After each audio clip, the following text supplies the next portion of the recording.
And we're live. What what's up, everybody on the channel?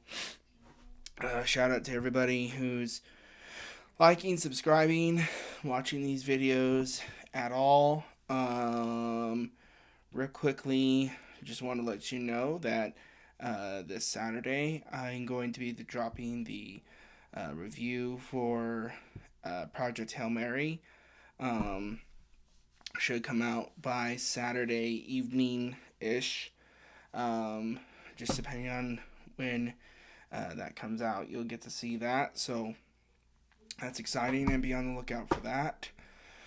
Um, as of today, recording, it is still midweek, Wednesday. So happy hump day to everybody. I hope you guys are having a good week.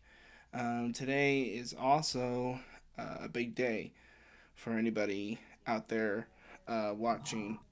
Um, as many of you may or may not know, today is the 5-year anniversary of the end of Zack Snyder's Justice League universe. Um, so, in today's video, I just want to go through and rank all of the movies in his canon, and then talk about the impact that this film has had. These films have had over the years, in the past, and I hope you guys enjoy this video. Make sure you like and subscribe to this video as well. If you're keeping up on it at all, there has been a couple of recent releases as far as like trailers. We got the trailer for Dune Part 3, Dune, with Timothy Chalamet, Zendaya, and that whole group returning as of the 18th of December of this year. That's pretty exciting. We also got today the trailer for the new Spider-Man releasing in July, so that's exciting. If you guys haven't gone and watched those, make sure you do so. Um, I'm hoping to do some uh, short, quick reactions to both of those not too soon after these videos. I have covered Dune in the past on this channel. I've put up a video explaining my belief of what the watch order should be for if you're catching up before Spider-Man comes out. If you're doing that, you should have started, I think, either this week or next as of spring break. So, and spring break is when this we're gonna start doing Throwback Thursdays. I'm gonna start doing some old movies on Thursdays, and I'm also gonna start doing some different things throughout the week to hopefully help this channel get a little more traction and get some views back. I love doing these things even for small views, but just I've noticed that it's gone down a little bit. So if you can be constructive in the comments, do so. Let me know what I could do better, and I'll do my best with that, and what I could do worse. But today I wanted to talk about the Zack Snyder universe from DC. I am a huge nerd on the Zack Snyder DC universe. I remember watching Batman v Superman, Man of Steel. I did not see the original cut of Josh Whedon's Justice League, but I did see the Snyder cut, and I was supremely impressed by it. I saw it a couple of years later, but I also was impressed with Wonder Woman, which was a really good movie. And I feel like all these movies, including Aquaman, and even some of the movies after the fact, like Flash and uh, Aquaman 2, were overhated. And that's just my feeling on it. You guys don't have to necessarily agree, but that's just sort of my feeling on uh, kind of what happened there. But I am a Snyderverse purist when it comes to things like this. So as I do these rankings, just know that it it isn't a reflection on, you know, what I actually feel like is, um, you know, it is what it is at this point. So, um, and I will be dropping. Hopefully, I'll figure out a way to drop in these rankings into the video, even if it's just in the description. I don't have any fancy graphics, but I can hopefully do this old school style. So, and I'm only doing uh, Snyder's Justice League, Batman v Superman, Man of Steel, Wonder Woman, and Aquaman, because I believe those are the big five that lead into and are kind of in the same uh, combined universe that Justice League is in. I don't include Aquaman 2 or The Flash, even though I do firmly believe The Flash makes more sense if you watch it after you watch Zack Snyder's Justice League. But that's just my feeling on it, and you can disagree with me if you want. So, starting at number one, it's going to be Zack Snyder's Justice League, to nobody's surprise, even though it comes in at a solid over 3 hours. I think it's close to 4. Um, this is my favorite movie of the whole pack. Obviously, it's his most pure work, where it's nothing's left to waste. Nothing is cut. I feel like it's the most pure representation of his whole shtick inside the DC universe when he had his time there. Kind of his purest vision of the whole thing before the executives came in and smashed his dream. Number one would have to be Zack Snyder's Justice League. Sorry, I'm sitting in my office and somebody just walked by my window and I'm like, what is going on out there? Um, it's the whole world coming to hunt me down. So that's number one on the list for me. I feel like that one is celebrating a big landmark today of its birthday of 5 years, half a decade ago. This Snyder Cut close up the universe, effectively ending the attempts of revival, and it was just proof in the pudding, really, of what one motivated group of people could do on the internet if they really wanted to, which is revive something that the executives didn't see, but both the cast and the crew and even Zack himself wanted to release the full, 4 to 5 hour cut, whatever it was, of Zack Snyder's Justice League, and it did come to fruition. And I feel like it was the most beautiful and well realized rendition of the story, even though at points there were like lows and highs throughout the movie. I feel like it's definitely the best. So that one's definitely number one. Moving on to number two in the rankings, just from top to bottom, number two would have to go to Aquaman. Uh, I feel like Aquaman is just, it's overhated. Again, Jason Momoa's uh, interpretation of the character is awesome.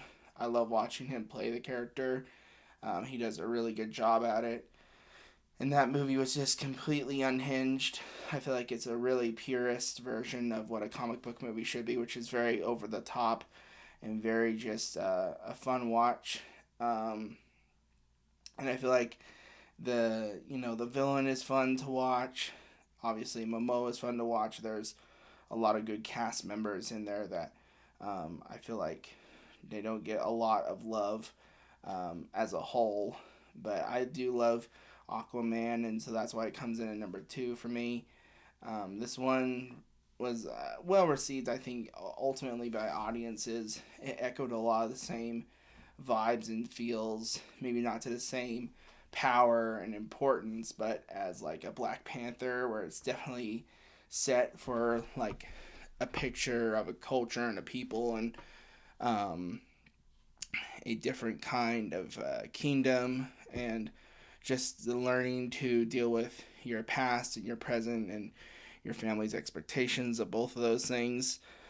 So that one's gonna come in at number two for me, just old school, uh, and it's created beautiful. Um, that these sort of things kind of you know it, it was supposed to be a little bit of a love letter. These movies are uh, every one of them was a project to the cult following of the Snyderverse purists group, and it created a beautiful following living amongst us. And I feel like these movies all created the Snyderverse revivalists that would come to be after the fact. Um, but I wanted to celebrate these things with you guys, and so that's kind of why I'm going through this today. I did initially love Aquaman, and so number three on the list for me is gonna have to go to Wonder Woman.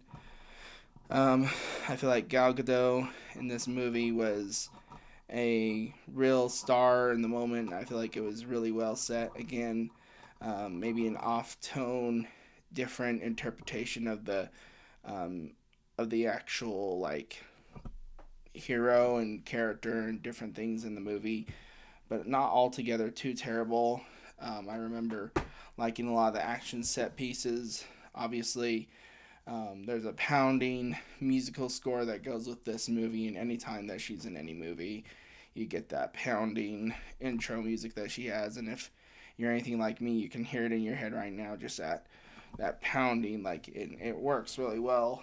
I feel like this movie definitely set a different picture of empowerment through a female character like Wonder Woman, and I remember being ridiculed because I was the only young man at that age that liked that movie and wanted to own it and watch it all the time, and not for any other reason than just because I appreciate it as a superhero film. And I feel like the scope of it, sometimes there are such cool action shot ideas from her character's perspective in both her solo film and in like I said, in the Zack Snyder cut of Justice League, that you kind of get lost in um, that story arc if you wanted to. So um, that one comes in at number three. Moving right along to number four, I want to try to keep this video as short as possible. Number four is gonna have to go to Man of Steel for me. I don't, you know, I don't remember not liking Man of Steel. It was a really good Superman movie. I've always been a Superman fan. He's one of my favorite, if not my favorite superhero of all time. He's definitely up there for me. Again, I think this one definitely set the whole universe in motion. You get a lot of teasers there for different things. But this one for me kind of felt like one of the weakest of the whole thing. I know we got a lot of good work, and they do a great job, and obviously you got to give big props to Henry Cavill on this movie, along with Michael Shannon and Russell Crowe. Even Kevin Costner gets in there for me. That they all had pretty solid attempts at grounding the movie. It just sometimes it was a little bit much, but I still enjoyed quite a bit of the action set pieces, and the plot of it all was solid enough for me that I don't remember hating it. And so that's why it comes in at number four for me.